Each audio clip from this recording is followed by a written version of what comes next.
Го љубев со целото срце, му го посветив сопствениот живот. Првиот удар беше на нашата прва годишнина. Мислев ќе се промени, но тој од ден на ден стануваше се поголем насилник.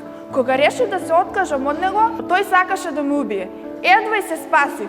Стоп за семејно насилство и насилство во домот.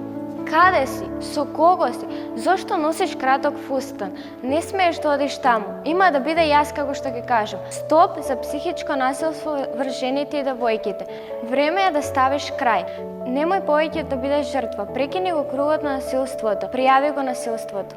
Ема беше млада, убава, паметна, мајка на 2 малолетни деца. Ема стана жртва на еден насилник, но таа повеќе не е меѓу нас. Стоп за фемицид. Секоја трета жена е жртва на насилство. Зошто молчиме? Време е за акција.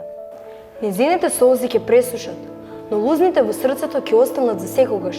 Никогаш не удирај жена. Насилството никогаш не е решение. Биде джентлмен, а не насилник. Силен маж не е оној што удира, туку оној што почитува. Да создадеме свет без насилство, свет во кој што ќе владее љубовта, разбирањето и почитта. Пријави насилство. Спаси живот. Пренеси ја пораката. Придружи се во кампањата Стоп за родово базирано насилство.